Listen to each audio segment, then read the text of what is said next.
Kumakatok po sa ating mga puso ang mga kaanak ng isang dalagita na lumolobo ang braso't kamay sa Pagadian City. Hindi kasi nila mapa-check up man lang ang dalagita dahil kulang sila sa pinansyal. Para bigyan ng mukha ang balita, Mobile Journal, Yeda Pascual. Hindi makalakad at lumaki ang kanang braso at kamay ng isang dalaga sa Makasing, Pagadian City. Ang kanyang kondisyon, hindi patukoy. Kung titingnan, mistulang paslit lang ang babaeng ito dahil sa liit ng kanyang pangangatawan. Pero sa likod nito, 16 na ang kanyang edad. Siya si Jeremy Bacsan. Maninipis ang kanyang mga binti, habang ang kanang braso at kamay niya ay nangingitim at patuloy na lumalaki. At ang tanging salita na kaya niyang sambitin ay mama at papa. Ipinanganak siya, yung right hand niya, ang kulay niyan ay itim pero maliit.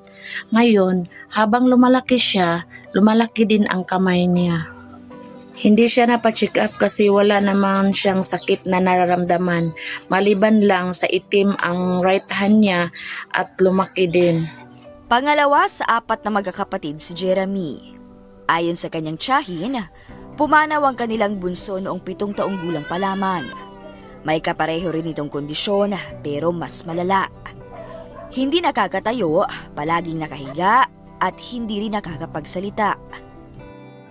Hindi siya makalakad pero makatayo siya pag humawak siya sa mesa at upuan. Hindi na rin niya kayang kumain mag-isa, kailangan niyang subuan. Wala po siyang gamot na iniinom, maliban lang kung siya ay may lagnat at may ubo. Doon na po siya umiinom ng gamot.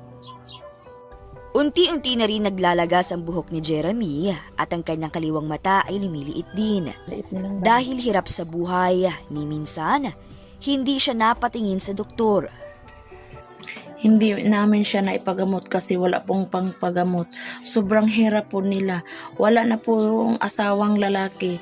8 years na po siyang namatay. Ang pinagkikitaan po niya ngayon ay yung kung may mag-harvest ng mais at palay, doon siya tumutulong. 3 po ang anak niya ngayon. Hiling ng kanyang tiyahin, pinansyal na tulong para mapatingnan na sa espesyalista si Jeremy, mabigyan ng pangkabuhayan ng kanyang ina at mapaayos ang kanilang tirahan. Ako po ay nananawagan at humingi ng tulong para sa kanila. Kasi sa ngayon yung bahay nilang sirang-sira na po. Wala na po silang pagkain. Kasi yung nanay lang po ang naghahanap buhay. Ang bata din po gusto niyang lumabas ng bahay pero hindi siya makalakad. Sana po tulungan niyo sila, pangpaayos ng bahay nila, pagkain at pangpa-hospital sa batang to.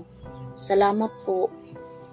Mga kapatid, ako po si Mobile Journal Yeda Pascual. Hatid ang muka ng balita.